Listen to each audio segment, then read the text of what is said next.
Assalamualaikum warahmatullahi wabarakatuh. Perkenalkan, saya Muhammad Taufik Munawar, tenaga pengajar di SMA Negeri 1 Kadugede Kabupaten Kuningan, Provinsi Jawa Barat, sekaligus mahasiswa PPG dalam jabatan kategori 1 gelombang 2 tahun 2022 LPTK Universitas Negeri Jakarta, program studi Pendidikan Biologi, dengan nomor induk mahasiswa 2003-220-130. Pada kesempatan kali ini, saya akan melaksanakan praktek pembelajaran UKIN dengan materi ekologi menggunakan model pembelajaran problem based learning di kelas 10 IPA 1.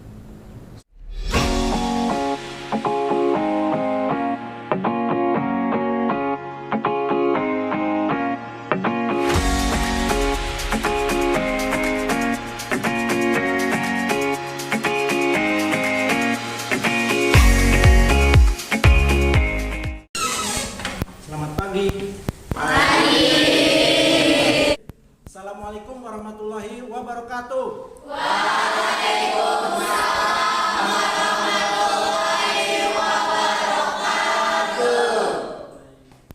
Selamat pagi semuanya.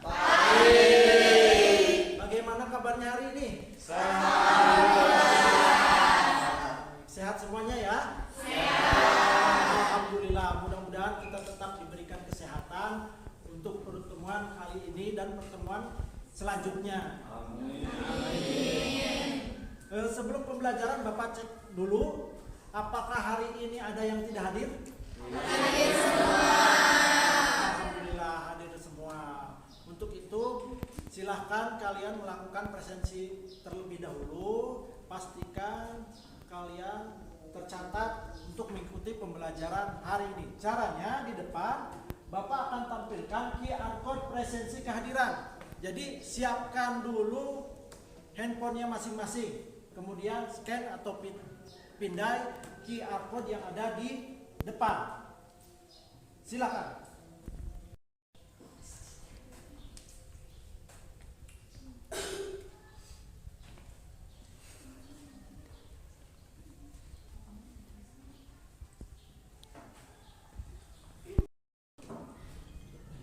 Baik, sudah absensinya? Sudah. Jika sudah, selanjutnya sebelum memulai pembelajaran, silahkan rapikan dulu pakaian kalian masing-masing. Terus periksa lagi di kolong bangku, barangkali ada sampah, kalian ambil, kemudian silahkan dibuang ke tempat sampah yang ada di depan kelas. Silahkan cek lagi.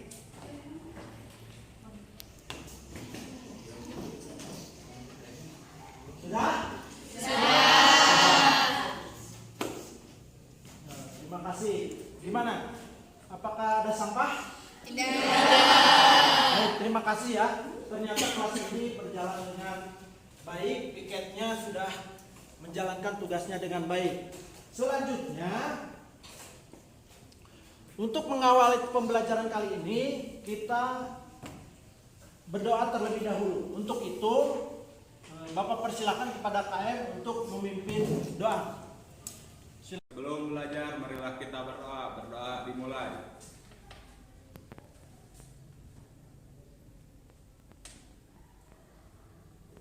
Berdoa selesai. Baik, terima kasih. Selanjutnya, siapkan lagi handphonenya masing-masing.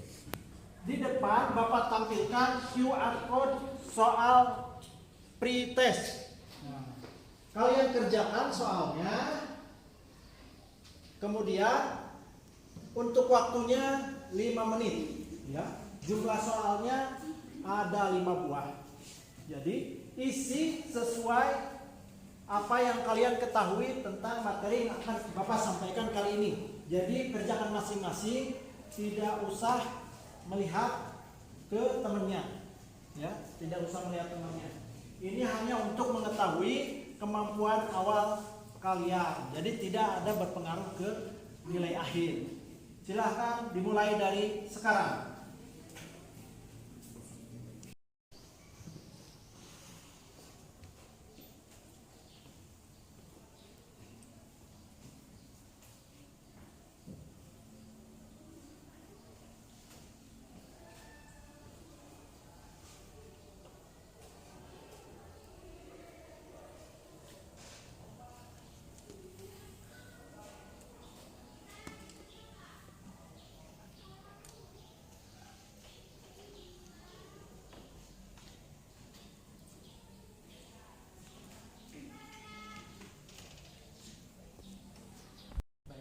Sudah semua? Sudah. Sudah. Baik, jika sudah, selanjutnya Bapak tayangkan di depan sebuah video tentang komponen ekosistem sawah. Jadi silakan disimak baik-baik videonya. Jika perlu ada yang perlu dicatat, catat. Paham ya? Paham. Baik, silakan. Selamat menyaksikan. Komponen ekosistem dibagi menjadi dua, yaitu komponen biotik dan komponen abiotik. Yang pertama, komponen biotik. Komponen biotik merupakan komponen ekosistem yang berupa makhluk hidup.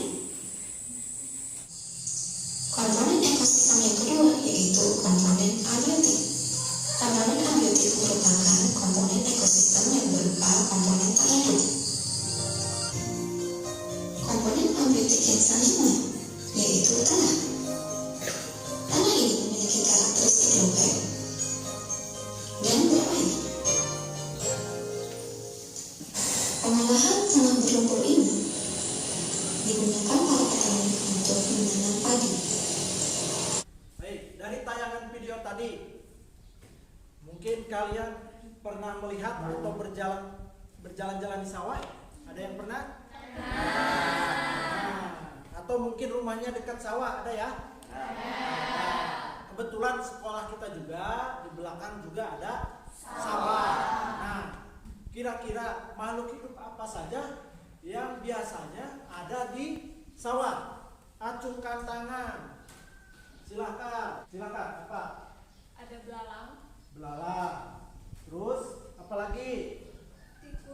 Tikus. Apalagi? Ular. Apalagi? Laba-laba. burung, Katak. Ini burung. Jadi makhluk-makhluk tadi yang sudah disebutkan oleh kalian itu termasuk pada komponen biotik atau abiotik? Komponen biotik. Selanjutnya komponen abiotiknya apa saja yang ada di sawah? So, acungkan tangan lagi.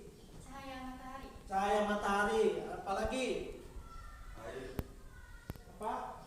Air. Ini apa? Suhu. Apalagi? udara, Ini apa? Udara. Tanah. Terus ada lagi?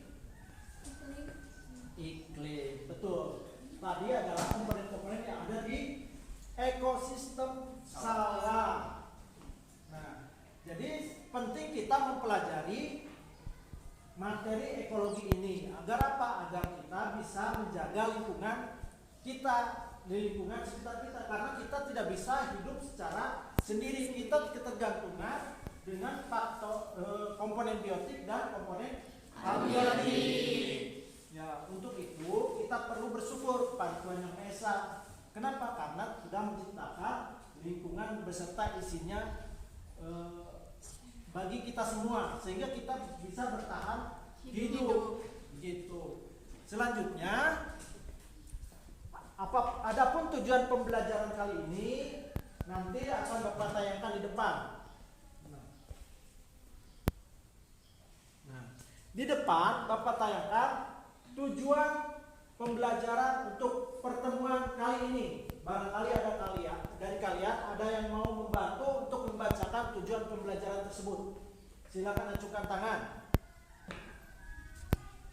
Setelah mengikuti proses pembelajaran menggunakan pendekatan saintifik 5M dan model Problem Based Learning atau PBL dengan diskusi, tanya jawab, dan presentasi, peserta didik yang berkolaborasi dengan guru mampu mengidentifikasi komponen penyusun ekosistem, menjelaskan bentuk-bentuk interaksi antar komponen dalam ekosistem, dan menganalisis komponen dan interaksi yang terjadi pada ekosistem berdasarkan hasil studi literatur dengan tepat dan benar, serta menunjukkan sikap disiplin, kerjasama, tanggung jawab, dan proaktif.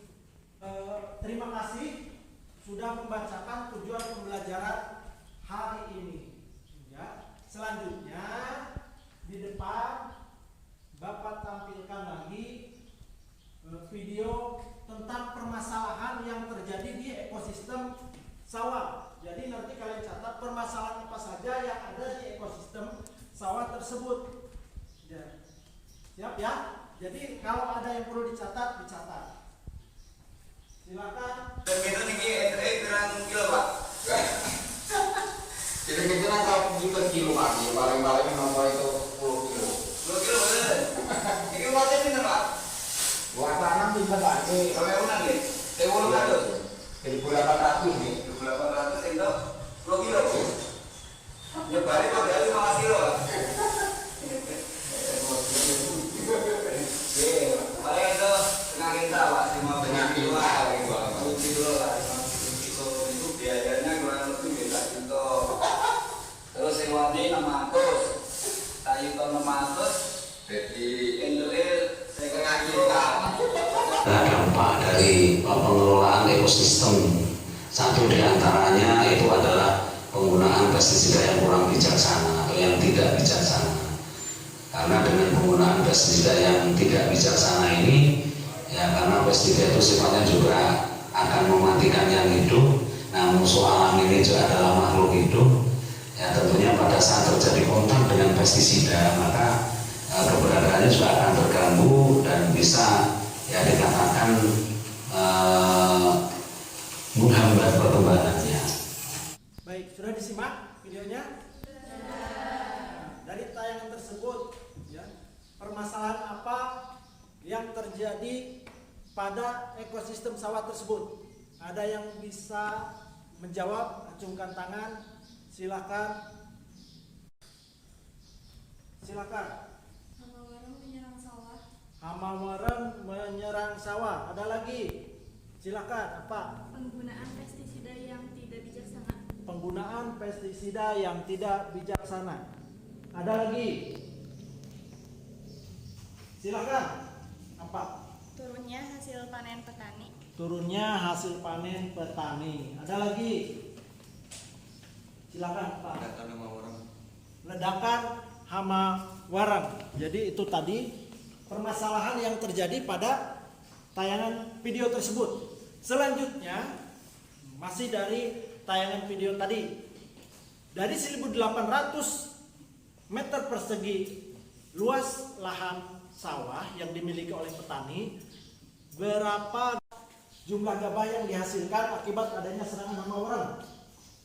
Ya. Silahkan. Berapa? 50 kg akibat hama wareng. Jadi hanya 50 kilogram. Seharusnya berapa? 1 ton. Seharusnya 1 ton. Tapi akibat adanya hama wareng, jadi seharusnya 1 ton. Tapi akibat adanya serangan hama wareng, jadi padi yang diperoleh petani hanya 50 kilogram. Normalnya berapa tadi? 1 ton. Dari 1.800 meter persegi luas lahan sawah yang dimiliki oleh petani. Selanjutnya, nah, silakan dibagi kelompok. Jumlahnya 4-5 orang sudah ya? Sudah. Ini sudah dibagi kelompok. Nah, Bapak selanjutnya akan membagikan LKPD dan bahan ajar masing-masing kelompok 1. Ya. Nah, ini LKPD-nya masing-masing kelompok 1 buah.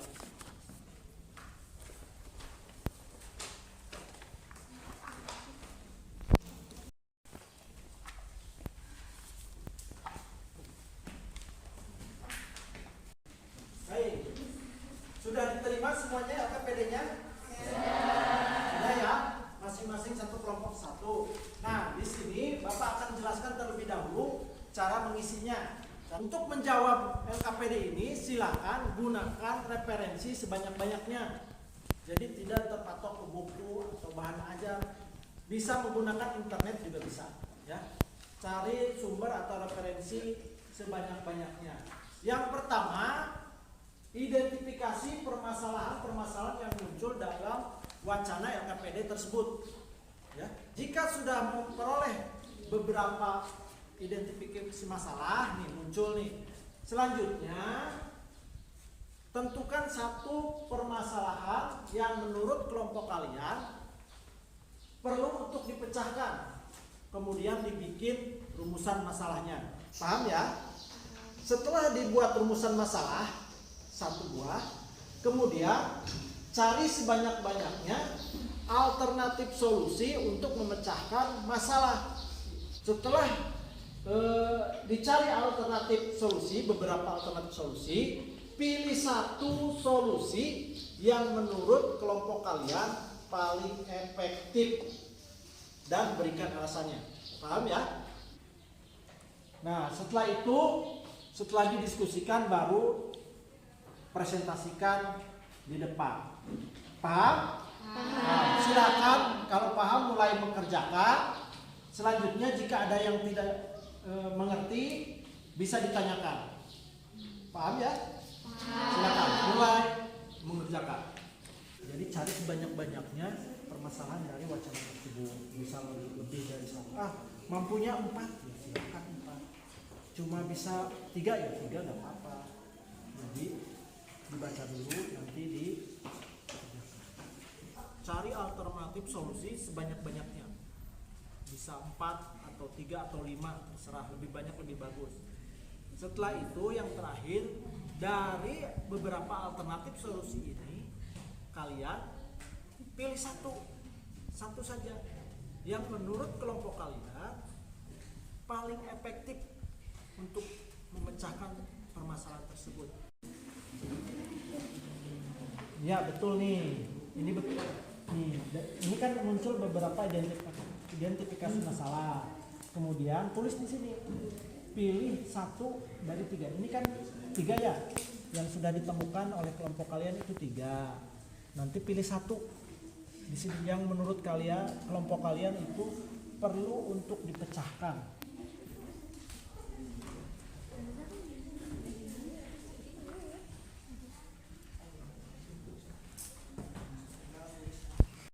Baik, sudah selesai semuanya? Sudah. Coba sudah selesai? Belum. Ini udah selesai belum? Belum. Ayo semangat. Ada yang sudah selesai? Silakan yang mana? Kelompok berapa? Kelompok berapa? 2 ya. Kelompok 2 sudah selesai. Gimana? Mau presentasi? Coba pastikan dulu sebentar. Kelompok 2 sudah selesai dan akan mencoba presentasi.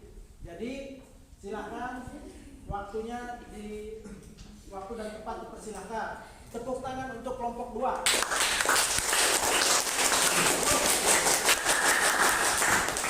Assalamualaikum warahmatullahi wabarakatuh.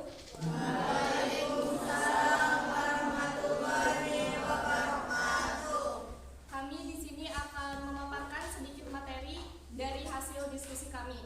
Ada soal pertama, yaitu berdasarkan wacana berita tersebut mengenai permasalahan ekosistem sawah, identifikasi permasalahan yang muncul dalam video tersebut. Yang pertama, jawaban dari kami yaitu usaha petani untuk mengurangi hama wareng dengan pestisida belum membuahkan hasil.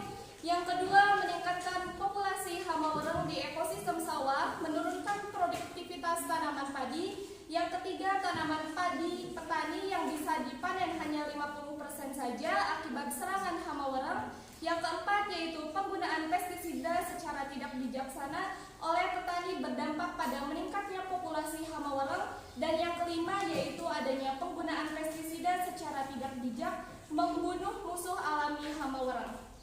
Setelah kelompok kami mengidentifikasi permasalahan yang muncul dalam artikel tersebut, tentukan satu permasalahan yang menurut kelompok kami perlu untuk dipecahkan dan buatlah rumusan masalah. Untuk jawaban dari kelompok kami yaitu bagaimana solusi untuk mengatasi atau menanggulangi hama wareng. Berikan beberapa alternatif solusi yang dapat diambil untuk mengatasi permasalahan dari rumusan masalah yang telah dibuat oleh kelompok kami. Jawaban dari kelompok kami yaitu yang pertama, melakukan penanaman dan pemanenan secara serempak meliputi area yang luas. Yang kedua, menggunakan varietas padi yang unggul seperti VUTW atau varietas unggul tahan wareng. Yang ketiga yaitu menggunakan pestisida organik atau alami seperti dari daun sirsak. Yang keempat yaitu memanfaatkan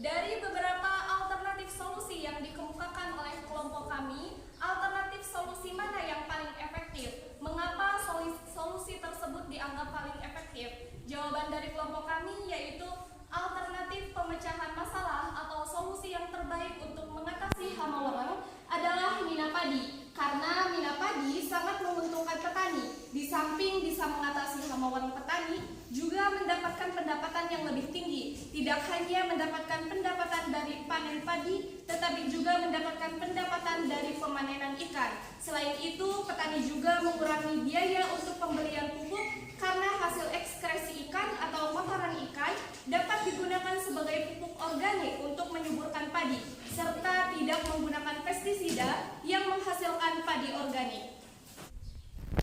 Dari jawaban kelompok kami, yang pertama yaitu adanya padi. Padi ini termasuk ke dalam jenis komponen biotik dan peranannya termasuk ke dalam produsen. Yang kedua yaitu adanya rumput. Rumput ini termasuk ke dalam jenis komponen biotik dan peranannya dalam ekosistem sama seperti padi, yaitu produsen. Yang ketiga yaitu adanya belalang. Belalang termasuk ke dalam jenis komponen biotik dan peranan dalam ekosistemnya yaitu konsumen tingkat 1. Selanjutnya, dari soal yang tadi saya baca dari jawaban kelompok kami, yaitu yang pertama interaksi abiotik dengan biotik, ada padi dengan cahaya matahari. Untuk interaksi biotik dengan biotik yaitu adanya padi dengan rumput. Demikian hasil presentasi kami. Apakah ada yang mau ditanyakan? Tadi sudah dipaparkan oleh teman-teman kalian hasil dari diskusi kelompoknya. Selanjutnya silakan dilanjutkan kepada barangkali ada yang mau ditanyakan tentang hasil presentasi tersebut. Tinggal ditanyakan kepada kelompok yang ada di depan. Silakan. Izin bertanya. Tadi disebutkan pada solusi pemecahan masalah bahwa penanaman dan pemanenan secara serempak meliputi area yang luas dapat mengurangi hama warang. Mengapa dan mohon dijelaskan. Maksudnya ini menghindari perpindahan hama warang dari lahan yang sudah dipanen pindah ke lahan yang belum dipanen, seperti itu. Ada lagi pertanyaan? Mina padi itu seperti apa? Boleh dijelaskan?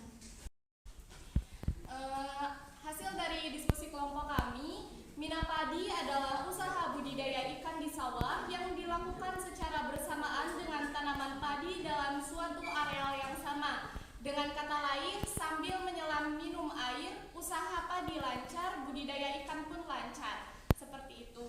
Ada yang ditanyakan lagi? Apakah tanaman padi tersebut tidak busuk karena terendam air? Tentu tidak, karena sebelum menanam, petani dapat menggunakan varietas padi yang tahan terhadap rendaman air, memiliki batang sedang agar tidak mudah roboh, misalnya varietas Ciherang. Bibit padi yang ditanam setelah berumur 17 hingga 20 hari setelah penyemaian. Berdasarkan hasil diskusi kelompok kami, permasalahan utama yang terjadi pada wacana tadi yaitu justru karena petani kurang pengetahuan tentang pengendalian hama warang. Sehingga solusi yang paling efektif menurut kelompok kami adalah perlu adanya pencegahan melalui penyuluhan dan pelatihan dari plastik pemerintah terkait pertanian kepada kelompok tani. Saya coba menjawab dari pertanyaan kelompok 4. Justru jawaban kelompok kami dengan mina padi adalah menurut kami paling efektif. Karena kenapa? Karena petani memperoleh keuntungan, yaitu dapat mengatasi hama warang. Petani juga dapat panen padi dan menghasilkan panen ikan. Petani juga tidak perlu membeli pupuk karena menggunakan kotoran ikan. Tapi tetap saja dibutuhkan modal yang besar dan tenaga yang lebih.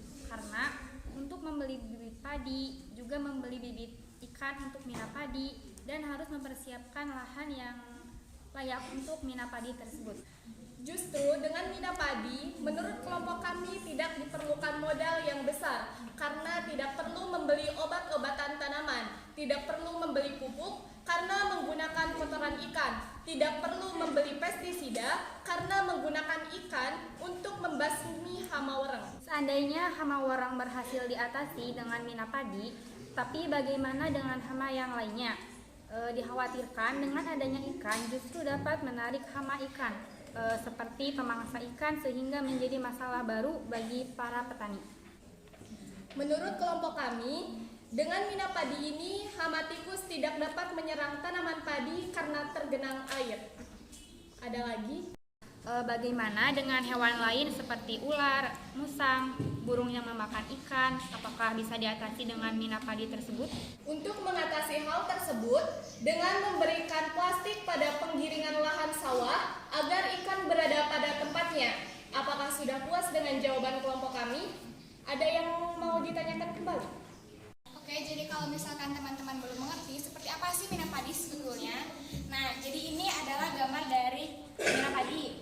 Ini, daerah ini bisa ditanami oleh si padi. Kemudian daerah sekitar sininya, di bagian air-airnya itu diternaki oleh ikan. Seperti itu. Berikutnya ini untuk ilustrasi dalam memasang jaring tikus. Nah, ini bisa dilihat plastik-plastiknya ini di sekitaran, di pinggir-pinggiran si padinya. Jadi tikus gak bisa masuk ke sini. Next.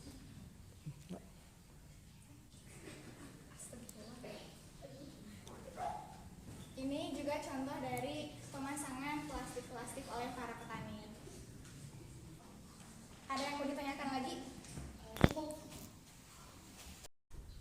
Kesimpulan dari kelompok kami yaitu untuk mengatasi hama wereng dengan melakukan mina padi karena sangat menguntungkan bagi petani. Di samping bisa mengatasi hama wereng, petani juga mendapatkan pendapatan yang lebih tinggi. Tidak hanya mendapatkan pendapatan dari panen padi, tetapi juga mendapatkan pendapatan dari pemanenan ikan. Selain itu, petani juga mengurangi biaya untuk pembelian pupuk karena hasil ekskresi ikan atau kotoran ikan dapat digunakan sebagai pupuk organik untuk menyuburkan padi serta tidak menggunakan pestisida yang menghasilkan padi organik.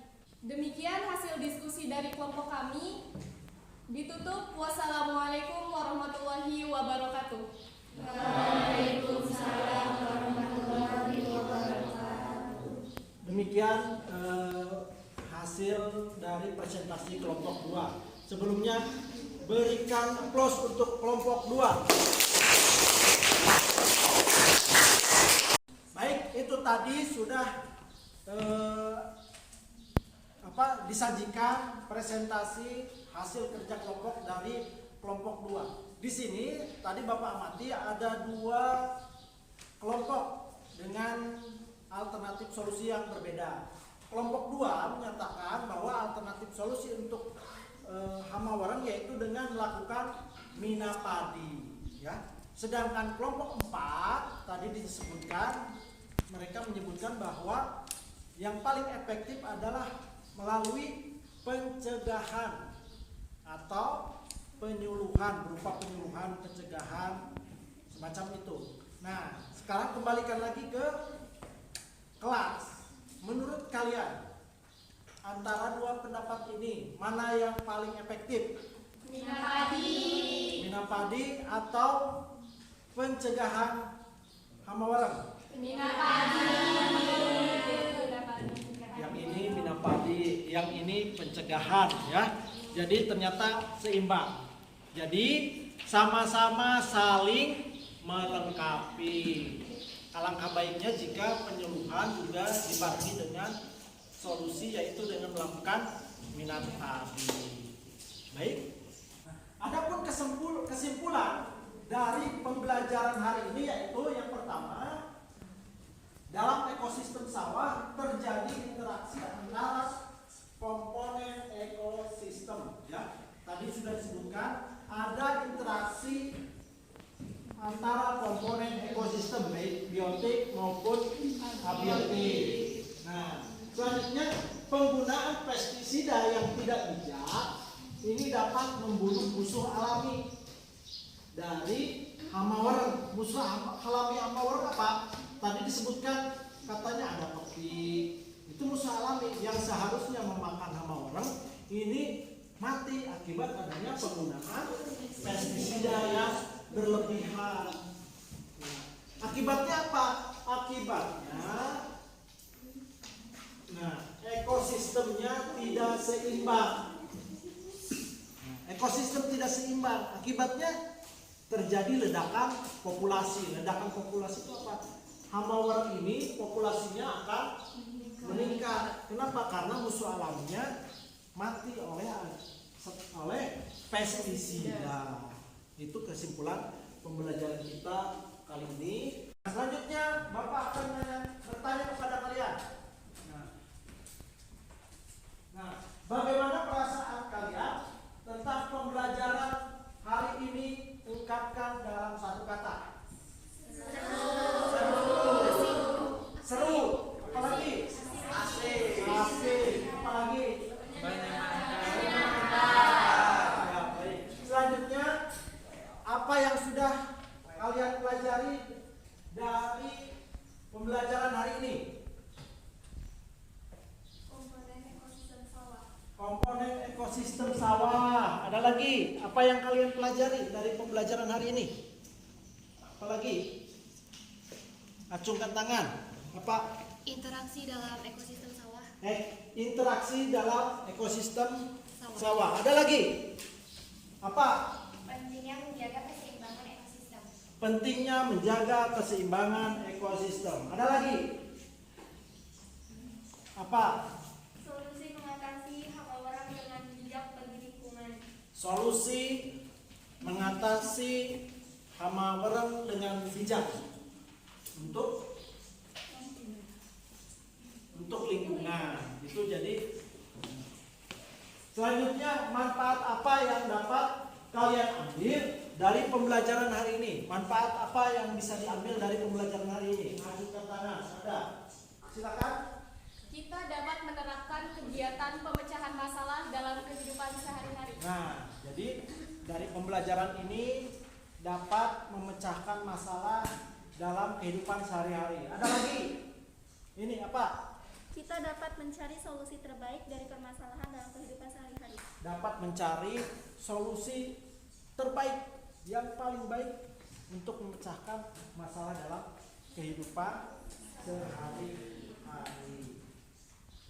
Baik, selanjutnya sebelum menutup pembelajaran, Bapak akan berikan penghargaan kepada kelompok terbaik dengan kinerja terbaik. Ya, Bapak putuskan jatuh kepada kelompok 2. Berikan tepuk tangan. Selamat ya untuk kelompok 2. Untuk kelompok yang lain tidak usah berkecil hati. Kita akan bertemu lagi pada pembelajaran minggu depan. Mungkin di pembelajaran berikutnya bisa ditingkatkan lagi. Baik ya, itu sudah. Selanjutnya terakhir, siapkan handphone kalian masing-masing. Ya. Di depan Bapak tampilkan lagi QR code soal post test. Masih sama soalnya 5 buah. Kerjakan waktunya 5 menit. Tidak usah melihat temannya. Isi sesuai dengan apa yang kalian ketahui setelah melakukan pembelajaran hari ini. Paham ya? Silakan, waktunya mulai dari sekarang.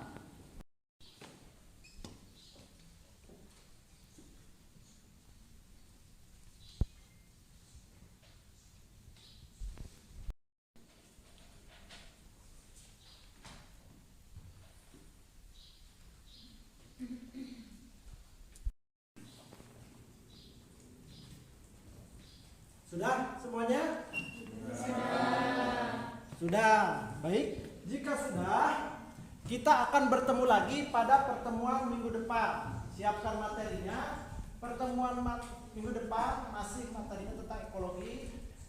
Submaterinya yaitu tentang aliran energi. Jadi pertemuan minggu depan kita akan membahas tentang apa itu aliran energi. Nah, sebelum menutup pembelajaran, silahkan KM untuk memimpin doa terlebih dahulu. Sesudah belajar, marilah kita berdoa. Berdoa dimulai.